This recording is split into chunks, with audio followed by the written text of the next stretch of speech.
Thank you for tuning in. Today we are talking on diaspora marriages. Still in our and on our conversation, we're going to be looking at the challenges with racism, and I want to remind you of the death of George Floyd. He died on the 25th of May 2020. And from that time to now, we have decided to have a continuous check. We have decided to continually empower ourselves as Africans, from Africans, with the intention to show our culture, to show our interest, to have our own identity, and have a space whereby we can heal. We can heal ourselves and we can as well empower ourselves. After being healed, we empower ourselves and then we can be able to take the right actions for change. And I'm very sure that today you're going to have you will like our conversation today because we have taken the conversation in another direction. We're not just going to be talking about the racism and the effects in marriages, but we're going to go right down to the conversation to find out exactly what happens with the diaspora marriages. We've seen a lot of things happening, especially in the diaspora. We are specifying the diaspora because we are in the diaspora, we are in Germany, and so we want to specify in the diaspora in Germany. What happens in other countries will be a topic maybe in another day. So, ladies and gentlemen, you're so welcome, and we are so privileged to have you always tuning in our conversations. And I am your host today, and of course, your guest, Vera Sompon. I have a special guest who is going to be with us today, and she's going to be telling us how as well racism affects our marriages here in the diaspora. But precisely, she's going to be talking also on the different kinds of marriages that are here in the diaspora, the foundations of these marriages. And after our conversation with her, we're going to have, of course, interaction, a time to exchange, to a time to share. Please stay tuned, share your questions, share the link, send your point of views. Let us have this conversation rolling. Let us keep this conversation rolling. This is your platform. This is our space. We come here to heal ourselves. This is our space where we can empower ourselves and then go out there, take the right actions. Like my Angelo said, we need courage. So we are having also the courage now to have these conversations that are very, very difficult. I welcome my guest today, Maria Kaina, who will be talking to us on diaspora marriages. Maria, you're welcome. It's always a privilege to have a conversation with you. How are you today? I'm doing good. Thank you, Vera, for inviting me on here. And before I say any other thing, I'd just like to tell everyone to subscribe to this channel because this really is support for our community here in diaspora. Mm-hmm.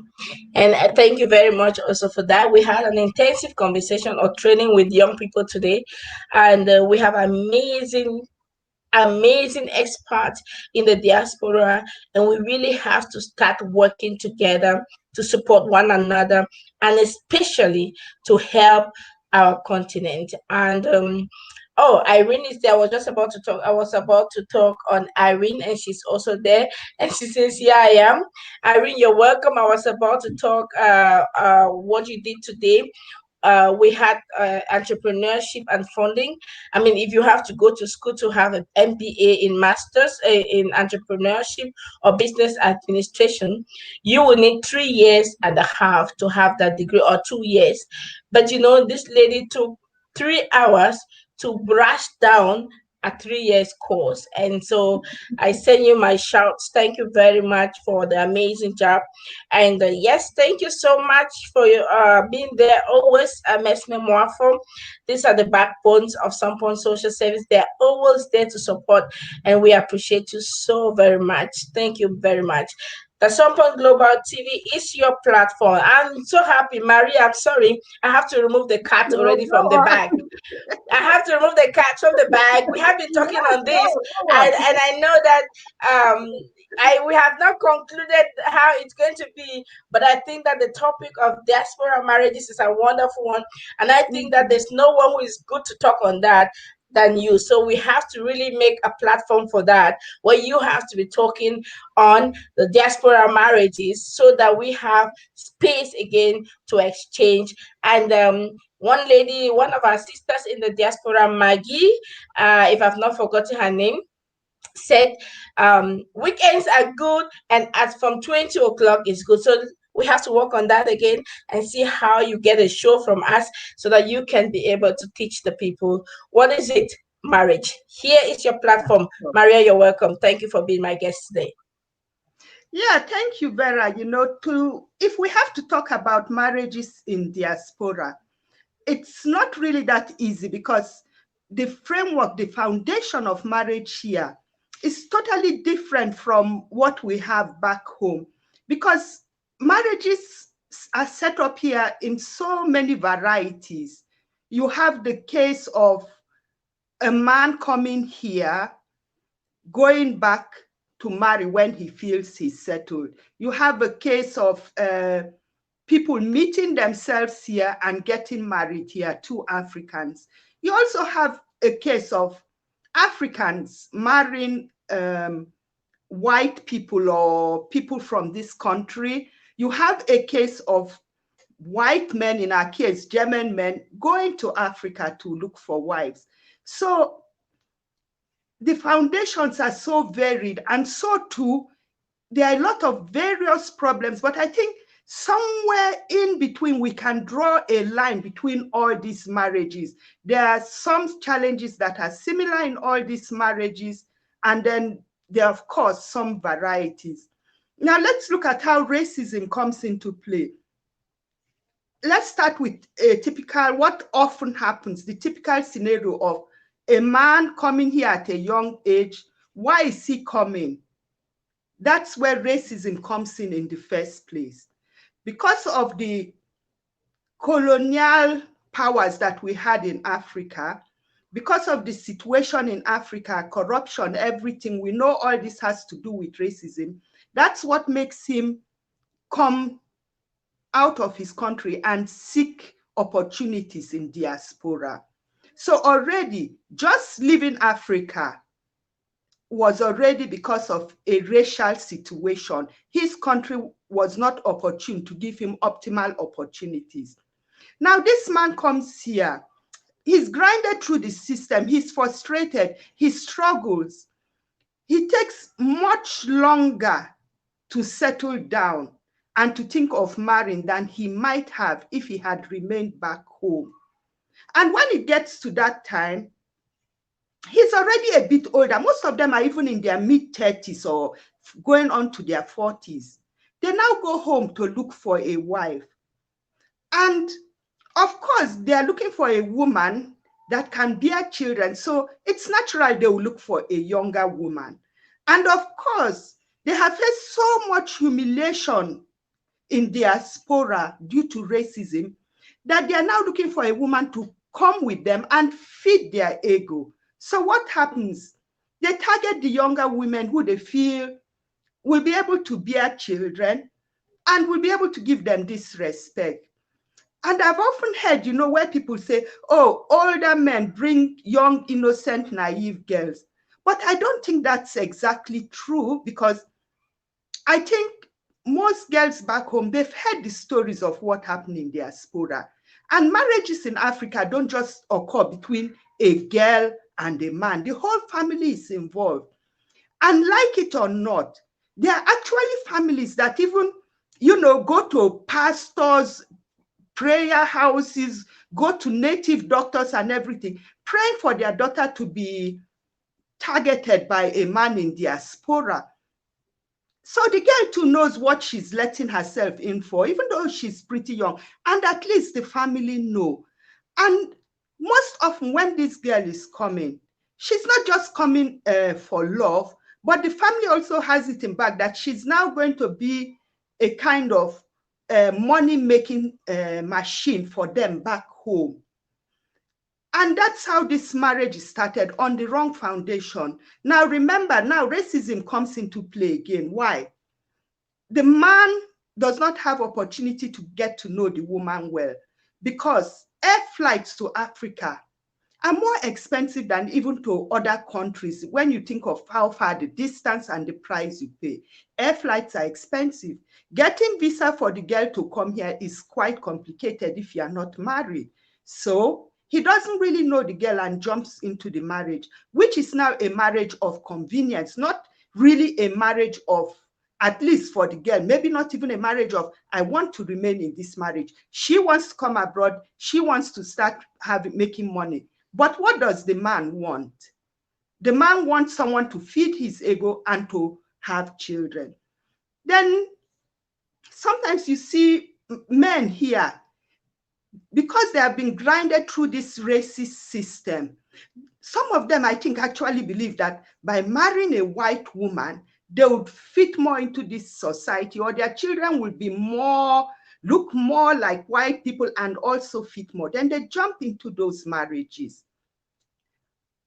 The issue of white men going to Africa to look for women, I wouldn't really want to talk about that here, but one has to question themselves why a man would leave his country with all the women, go to Africa, which is actually a strange country, and start looking for a wife. I think that suggests that the man is looking for something that an average liberated white woman would not give him. So he's going there very often to like possess something or get some property.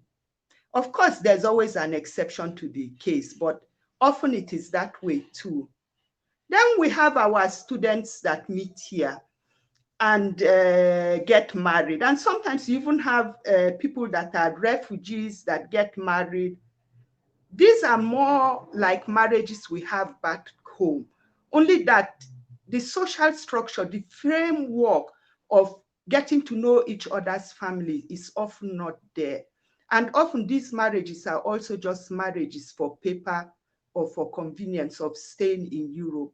So basically, one challenge, and the biggest challenge that marriages in diaspora have, is that they are not set up on the right foundation at all.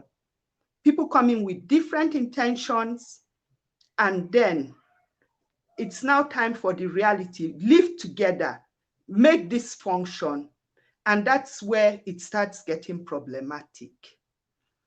I think that's about, enough on the foundation. Thank you so very much, Maria. It's always good, like I said, talking with you. And again, you always know how to talk on what you have to talk. Yes, you mentioned the fact that we have different foundations, and which is also the cause of the challenges in many marriages. Amongst them, you also said that, let me not use the word old, but you said real mature men go back home to get maybe young girls to get married at this point. When they come back, the intention is really not just on, really maybe it's love, but most of the time it's because they really want now somebody with whom they can produce children, have children. And these young girls also have also an intention. Most of them are already dreaming, desiring to come to Europe. And so we are now confused if this marriage is really based on a good foundation. We also have those that are here, they met here, like you said, and students, or again, someone who is here and the partner was maybe a refugee, and we are also still confused if this also is on a right foundation. My question would be, what does it look like to have a right foundation in a marriage? What is a right foundation? In the African context where we come from, marriage is just between a man and a woman. It's also between a family. Like most times, you start courting a woman, you take your time, you observe the woman. And what most people do is they investigate. They investigate the family, not just the woman, to know what kind of family does she come from.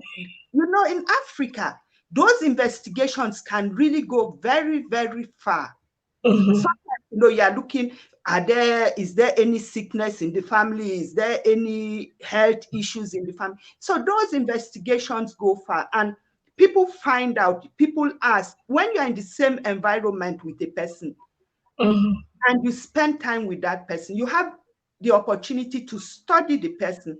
But you see, when you just go home to look at a girl and you are spending a month there, she's going to polish herself out to her best. And you too, you're coming home, you've bought all the fresh clothes, looking like the Prince of Bel Air coming back, you know. So everybody is pretending.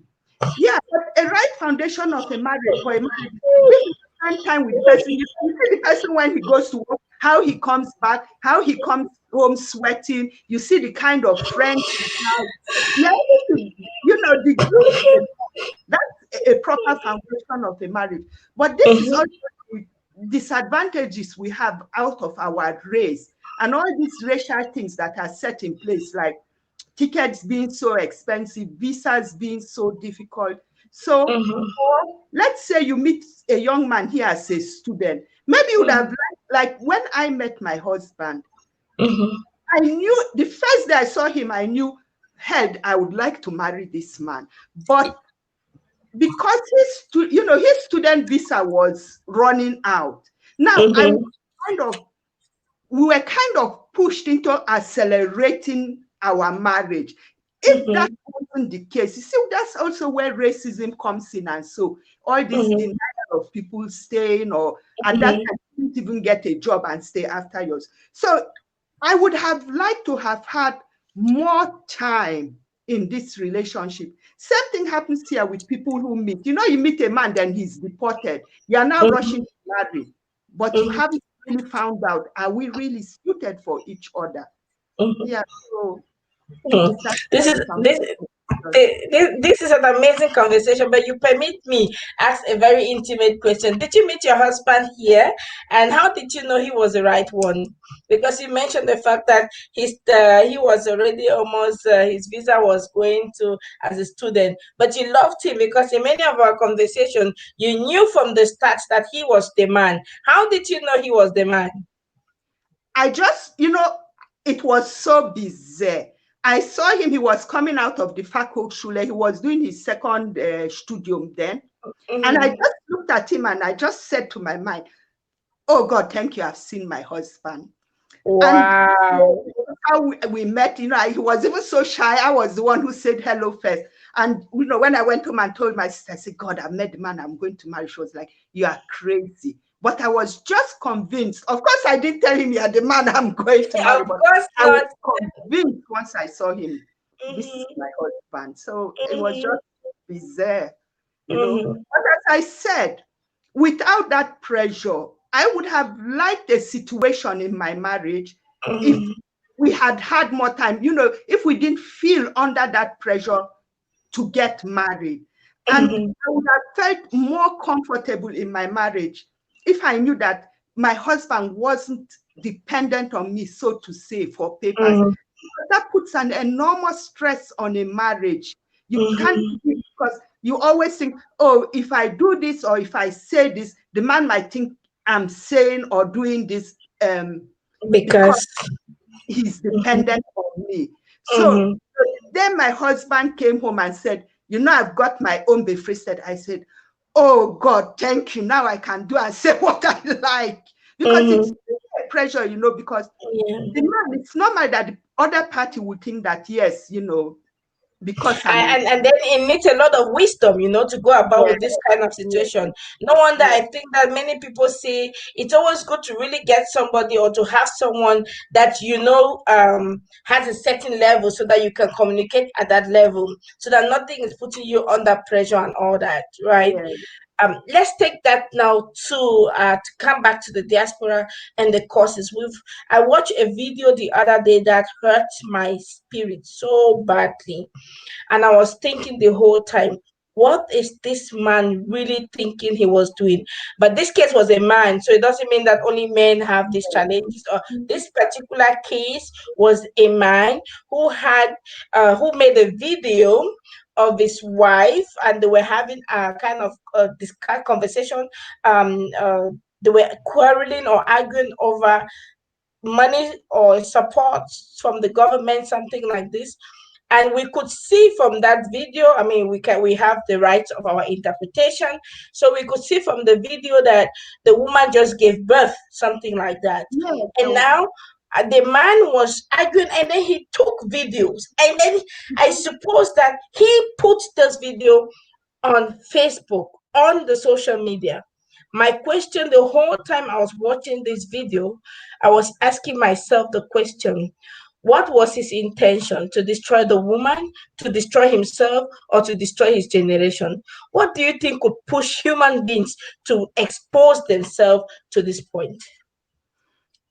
Vera, you know, when you look at that video, we really have to break this into two separate issues. Mm-hmm. The one issue is the issue of finance, which is causing a lot of problem in diaspora marriages. And the second issue is the issue of abuse. So let's start with abuse. Abuse in marriage is becoming more rampant, not just in diaspora, also in Africa.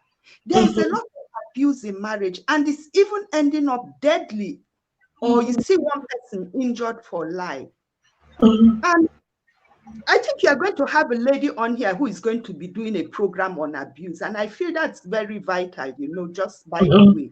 Because, see, in diaspora, the ingredients for abuse to take place are very often there, despite that we have a police system and law and order. Because when you get this, you go into this marriage, you know, like in this case, let's stick to this case because there are varieties of marriage. A woman, a man goes to bring from Africa. He has already feels that for you to have left all those women back in Europe to come for me, I'm very special. And the man feels, you know, and the man makes her feel special. You know, I took you because all the girls back there are useless. That's the first way abuse starts. You first make your victim feel very loved, very special. Then you start isolating her. She's isolated already. Also, racial ingredient. Maybe she doesn't speak the language. You keep her away from friends or so. And then the abuse starts taking place because also the man, the perpetrator, is also a victim of racism and has some of people, 1 out of 4 people have some mental health issues. So there's a lot of abuse that takes place in the marriage. And then the second aspect, this issue of finance is causing a lot of problem in African homes. There are African families today in Africa. They know how much kindergarten a family is getting every month. So they're calculating back home in Africa and asking the man, who is getting the kindergarten? And finances is a real problem. And we have to really, you know, we need a real supportive community system to really educate men and women in diaspora to overcome these things. So I think that what that man did, I think those two people, they really need a lot of help. Therapy, psychological, everything needs to be done on them. So I don't even want to go into who was to blame, you know, as you have to really, like I always say on this topic, a lot of people come out and say men are to blame. A lot of people say women are to, but it's a web, an intricate web of a lot of factors. So to really help our marriages, we shouldn't be apportioning blame, but trying to find out how can we help these people? Because for a man to do that, he obviously needs help. The woman needs help and the children need help. Thank you so very much. We want to welcome all those who are here on board with us. Charity Warimo, thank you very much. She mentioned again the fact, I want to say that kindergarten means child support for those who are watching from Africa and other parts of the world. And Maria, you mentioned the fact that we are also going to be having a program here on abuse. Yes, Charity Warimo is going to be starting the program from the 26th of August. She is going to be dealing with abuse and domestic violence. violence, and her show is Let's Help You. So if you're here, ladies and gentlemen, take note of those dates so that you can join the conversation and let us also have your point of views. Maxwell Manza is watching from Zambia. I know him already, and he is saying that well spoken to much abuse in marriages and should come to the end. Yes, Maria, that takes us to your proposition of having a supportive community, and I think that it is a good thing that you're starting up your own show soon, and I think that that would be a good support system to be able to support families, because we have to talk these things also openly, but still have way to give them the support that they need as individuals. And I'm welcoming also one of my daddies in the house, Christopher, and he says that's stupidity. And I want to go from the point of view he's saying it is hate. Yes, I think it is stupidity from whatever angle you're looking at it, but it wasn't a good image at all. And then we are seeing Maxwell is saying, I'm enjoying the conversation, hoping my wife to be will know I'm the right one. I'm the right one for her. I hope you'll be lucky enough to have the right woman, and you two will know she's the right one for you. And we also have still Charity Warimo, who says, wow, Maria, you summarize it well. Generally, this is the fact. Thank you, Maria. Like I said, it's always a nice time having conversation with you. But I want to hit on the financial issue, the money aspect, because I still don't get it, Maria. I don't get it that we are here in the diaspora in Germany. You have the support system from the government, finance to help you with the children, and then we are fighting over that. I am always curious to know what could be the intention behind that, because the money is for the children. Now, if the money is for the children, what can cause fighting?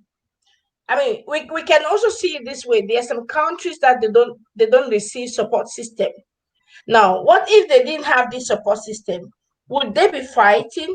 Can it be that this child support is a cause of damage for African homes? Should they remove that process maybe? What do you think? Please throw more light again on this financial issue.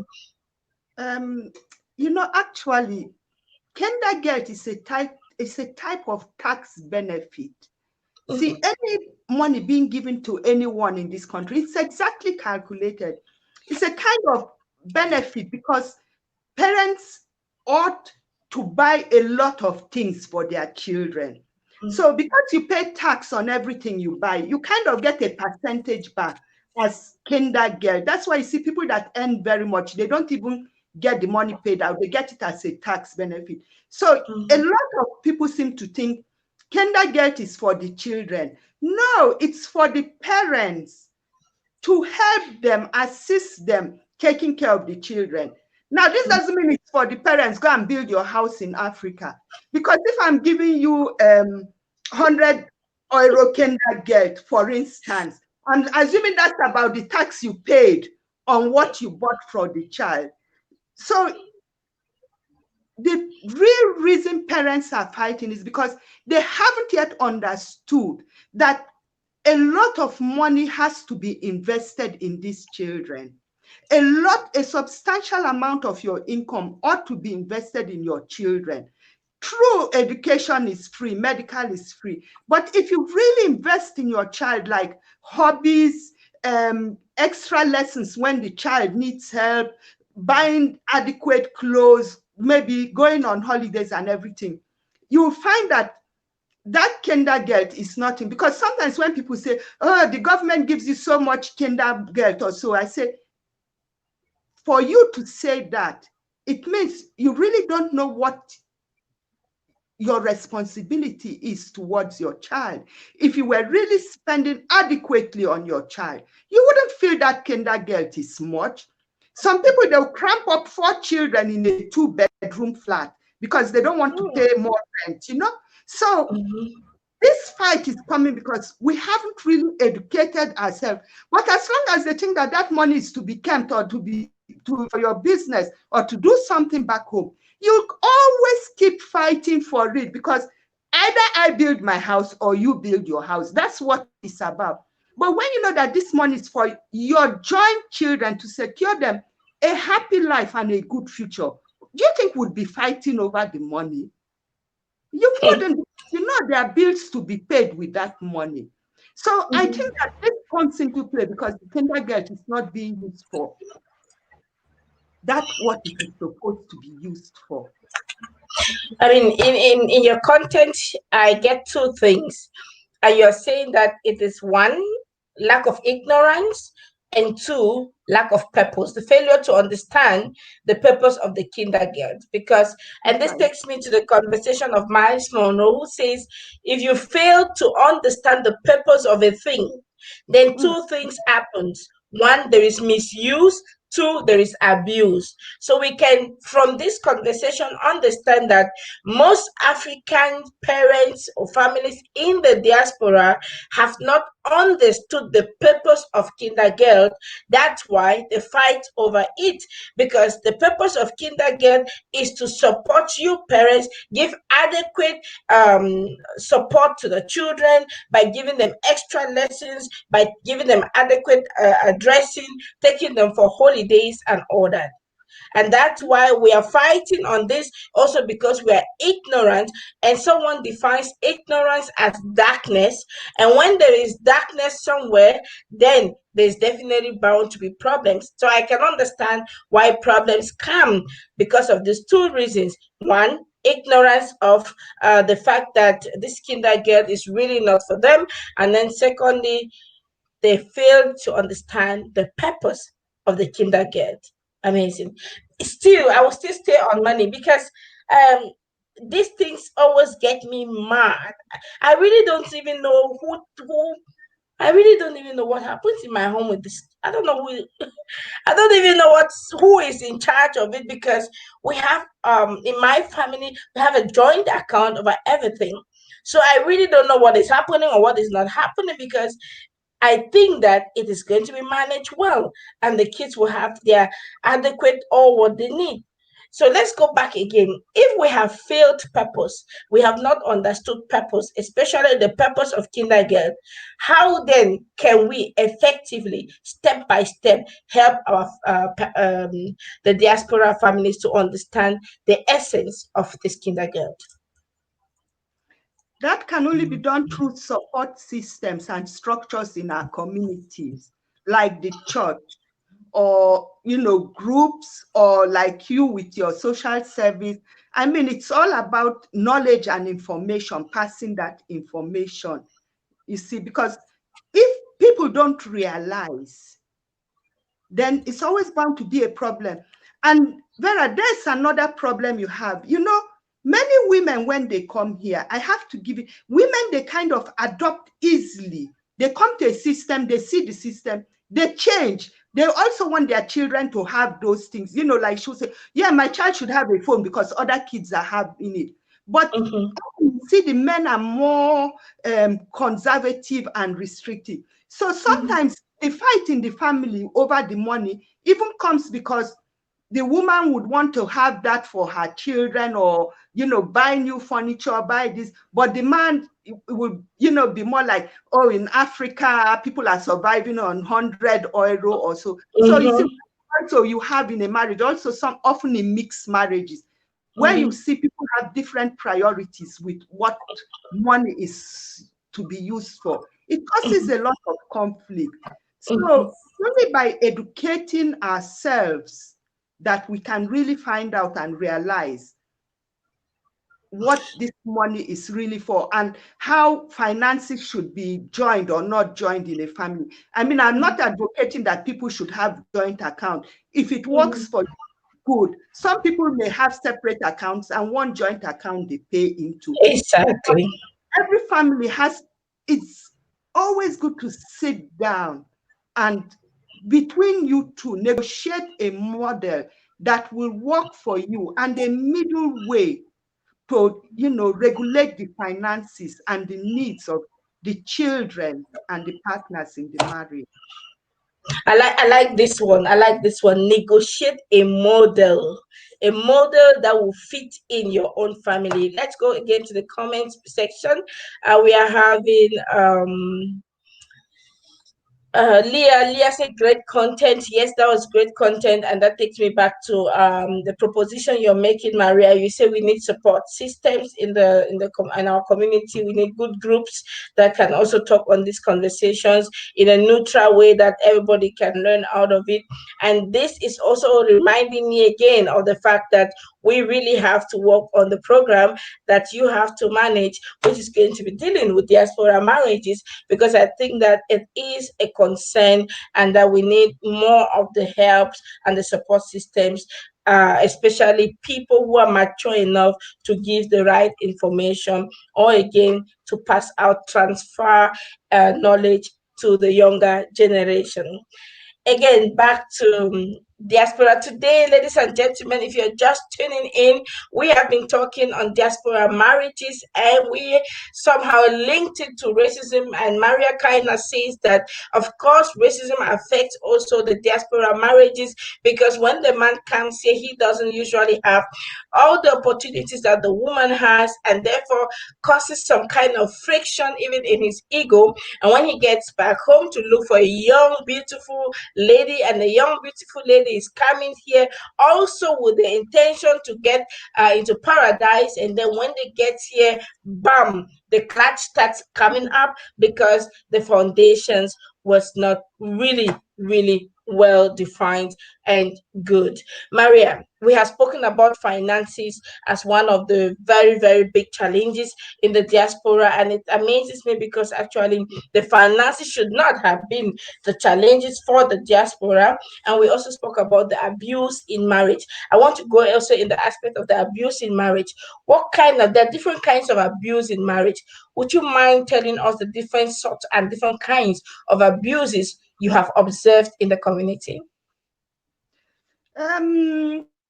There's a lot of physical abuse, and there's a lot of verbal abuse, especially, and psychological, emotional, and even sexual abuse. And sexual abuse is something that most of us don't even delve into, or there are women that are being sexually abused and they don't even realize it. So now, physical abuse, that's clear. I don't have to explain it to you. People get angry, get aggressive, they start hitting. Now comes this psychological abuse. You see, very often when you have this, that when a partner has been here in Europe, the man, and he goes to bring a wife. Now, this applies to Black men as well as to white men. You bring a wife from Africa here, you start treating her like she's daft. She doesn't know anything. That's how it's done in Europe. That's how it's done in Europe. That's how even African men do that. You are bringing the wife here, you are treating her like she's daft. She doesn't know. But if you think about it, most things in Europe, they exist in Africa too. That's abuse. Or you start restraining the woman, restricting her movement. All those kind of things are abuse. And sexual abuse it's very common. I think it's even more common when white men go and bring women from back home. You start living out fantasies you could not have lived out with a woman back here. So you actually brought her to live out those fantasies that you couldn't have done while you were here. It does happen in Black on Black marriages, but I think it's more frequent in when white men marry Black women, because I've heard all kinds of crazy stories what men expect out of the women, which is really sad, So there are really different types of abuse that take place. Also, women abuse men. So, when the woman has the, of course, if you have the power, it's easier to abuse. So when the woman has the power, like through the paper, she can wield it discreetly or wrongly. And sometimes, of course, women have more power here. That's just the truth. Because if it comes to divorce also, they will be favored, they will get the keys. So kind of hold the men, it's like a blackmail. Either you stay on my terms or you go and you pay the maintenance. So it is this yielding of power that leads to abuse.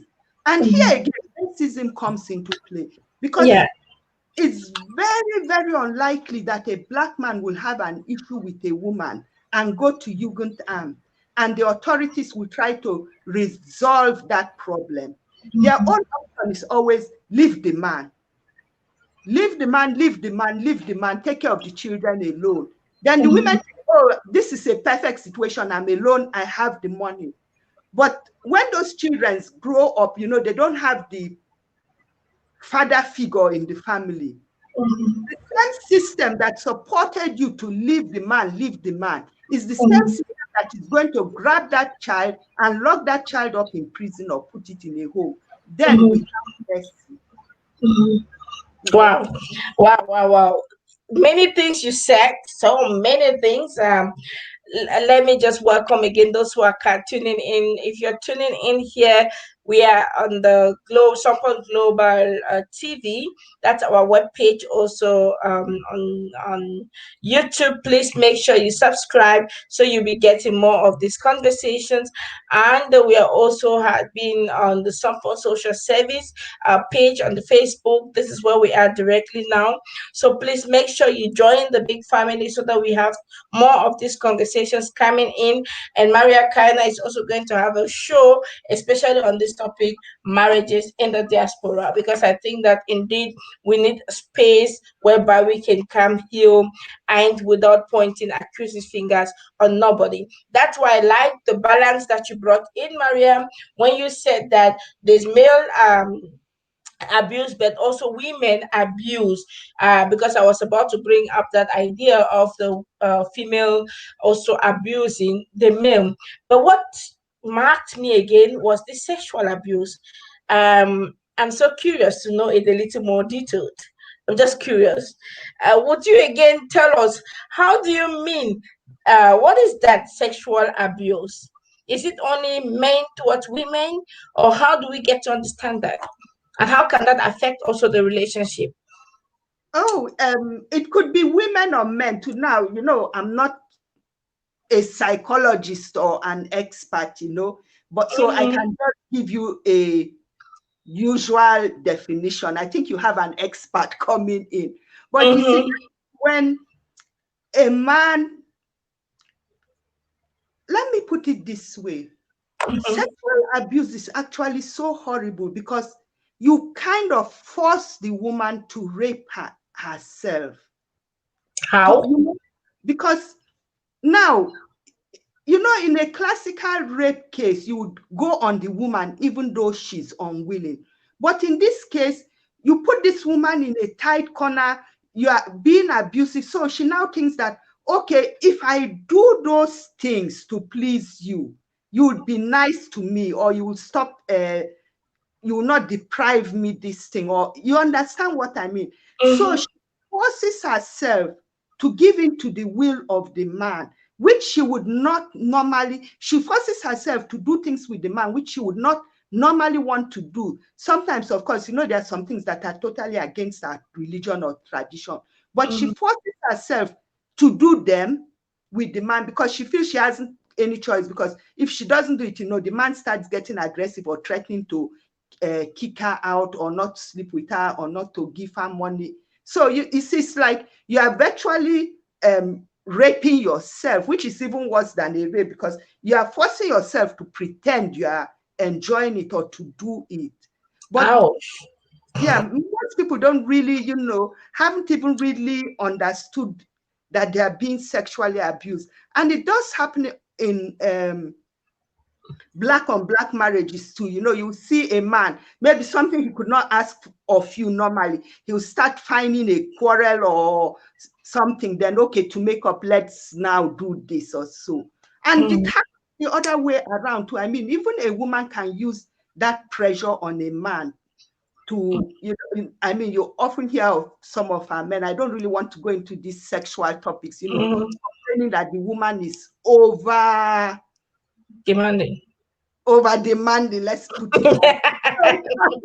you know, of course, both ways, really. But you don't really sit back and think this is actually an abuse because Mhm, it's taking you out of your comfort zone. mhm, Yeah. mhm.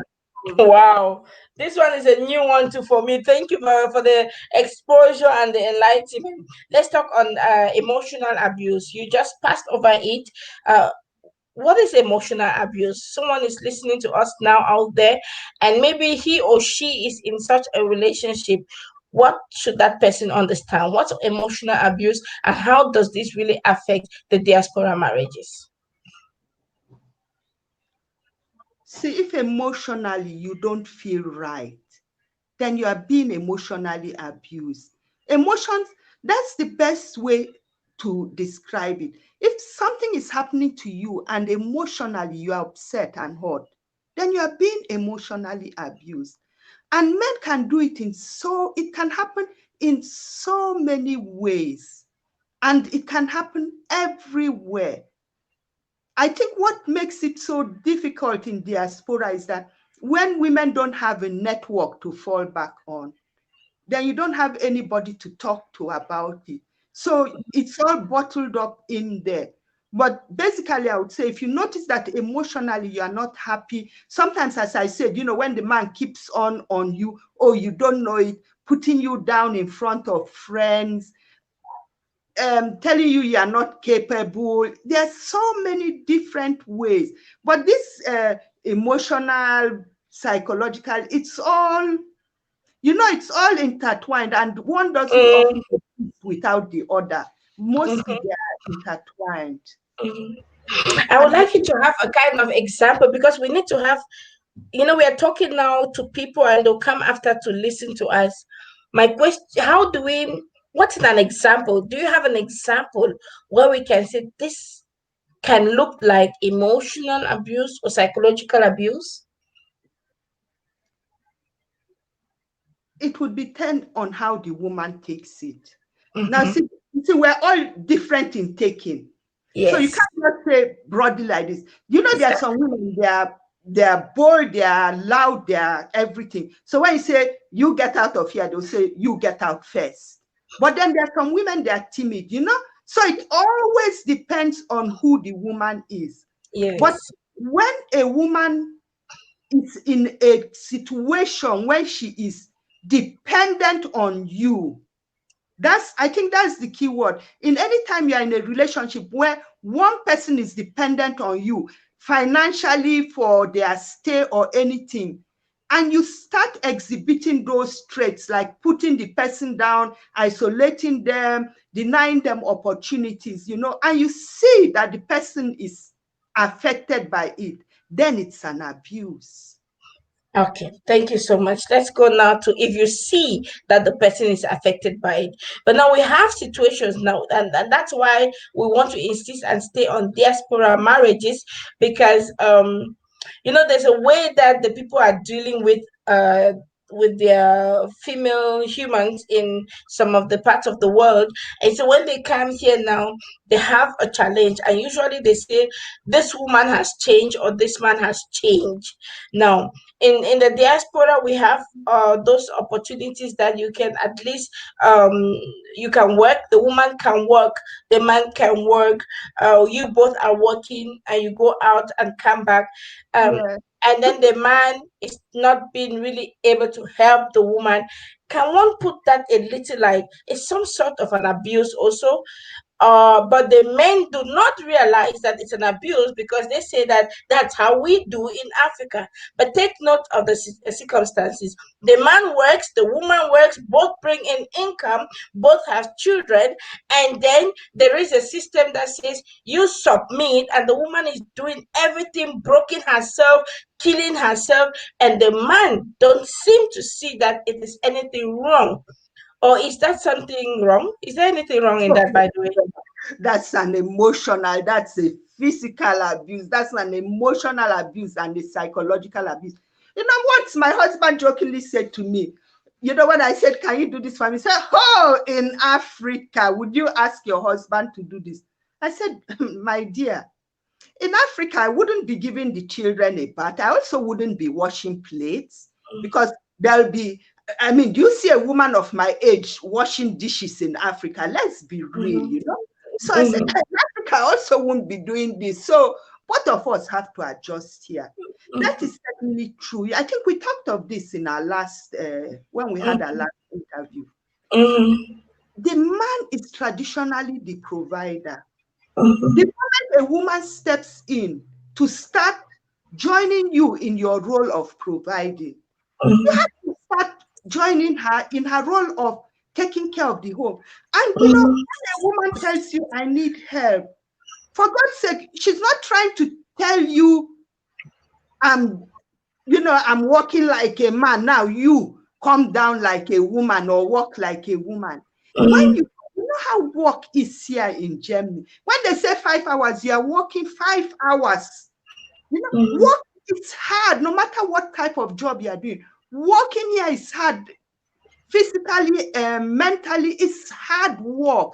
And she comes back, she's tired. Can't you, if you are married to someone, can't you sympathize and know, look, this woman is tired, it's too much for her, let me help.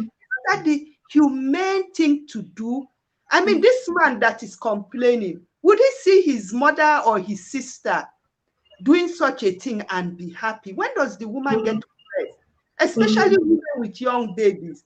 The baby is crying at night. You jump up in the morning. You know how it is to just jump up and you jump, you start getting 2 children, getting them, rush, you go to work. I mean, now I'm older, my kids are older. I notice the difference that I can get up in the morning, everybody can get dressed themselves. You know, you have some few minutes to say, okay, let me start the day. But you see, most of us women married to young men, we're constantly, they're under stress with the little children. You just them, you're walking, you're almost in panic. Am I going to make it to pick the child on time? Then come home, then cook, then do the homework, attend the parent. It's not possible. You know, you're going to break that woman down. Within a few years, she's going to have a breakdown. So amazing. This is really this is a conversation we have to continue, Maria. And like I told you, 1 hour is always going too quick. We are still on the challenges. We've not yet entered even into the solutions, you know. So that's why I'm so happy that you're going to be taking up this conversation, and it's going to start in September. Let me prophesy already that's going to start in September, whereby we're going to be having these regular conversations on diaspora marriages. And I welcome also Sharon Dasi. Sharon Dasi is also having an amazing program. She calls that Men Excel, and the intention of Sharon Dasi with Men Excel is to support men to come out to understand exactly what we are talking, because I think that there is a lot of empowerment for women going on and very less of empowerment for men going on to understand what it really means to be a man, because I think that we have mistaken the meaning of being a man and manhood, because a man for me is not the one that let the woman do everything, make the woman feels like a slave. A real man is a king, will not allow the queen to behave, to go through all these pains. And so she takes that assignment to help men and the young boys. And this is your take home today. Charity Warimo says both of you are fantastic. Open discussion. Thank you so much, Charity Warimo. Then we have Generous Duchess Chatways, who says that kudos to you both. This is also for you, Maria. Thank you for the amazing job that you are doing. Before I forget, I also almost forgot that you are having a channel, a YouTube channel. Would you mind talking a little about the YouTube channel? The last video you spoke on was also on diaspora marriages, and that takes me, we're coming now to the solutions. What can we do to help these marriages, and using also your platform on the YouTube? Yes, Vera, the platform is something I just started recently. You know, Corona has made everybody innovative. You know, to give my little tips, my experiences I've made over the years. perhaps it can reach out to someone and help them. That's the main purpose of the What's the channel. name of your channel? I think it is AfriTrend. Yeah, in diaspora. So Okay. for anyone that would like to look on there, I'll try to be putting in new inputs. Please make sure you put the new inputs regularly so that the people can check. And we have Philip Miyongi who says that I will check her YouTube channel. Do that, Philip, and make sure that you push forward into other people so that we can learn from one another. Maria, you were saying something about the solutions. We have 5 more minutes to go. Yes, so we couldn't possibly discuss all the solutions, but we need to network. You know, we need to make use of our communities. Also, our churches. I don't want to go into this topic, which is a broad topic on how sometimes churches unintentionally support the perpetrators of certain things by always saying, forgive, be patient, or so. So, you know, they have to also come down a bit from the pedestal and, you know, give advice on how a woman or man can cope with an abuse or a difficult marriage, practical solutions. And something that can work for every woman. When I was young, I kept hearing a woman makes the home, a woman makes the home. And I used to wonder, what the hell are they talking about? How does a woman make a home? But the truth is, when there are difficult marriages, those marriages often exist as long as the woman is patient enough and says, okay, I'll try, I'll see, and what I can do.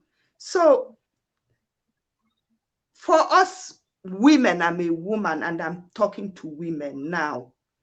You know, sometimes all this thing about being submissive or so, all a topic on its own, it really helps. Not that you should tolerate abuse, but if we can try to be a bit, you know, pedal down a bit from this emancipation trip, be a bit patient. You know, you can say everything, but how you say it is important. We should learn communication skills that we can set in our marriage to get, you know, to avoid when a person is really aggressive or violent. No matter what you do, it only makes him more violent even. But there are a lot of cases too where with proper communication, a bit of mutual respect or so, a lot of problems can be ironed out. And that's what I would like to give every woman and man along here, a bit of respect can go A bit of respect, Maria Kaina says, will help in the marriage and in your relationships. Thank you, Maria Kaina. It has been an important, very nice moment with you. I always enjoy talking with you, and I am very convinced that we are coming up with the topic diaspora marriages on our global, Sunburn Global TV, because we know now that it is such an important conversation, and we have to keep the conversation ruling with the intention to heal ourselves, to find possible solutions, and to move forward. Because at the end of it, we just want to be that which God said we should be. Ladies and gentlemen, you have been watching us from the Sunburn Global TV. My name is Vera Sunburn, and my guest today is Maria Kaina from AfriTrends in Diaspora. Those who are wanting to know more about her channel, please check it on YouTube. It is I have to put it up again. The AfriTrend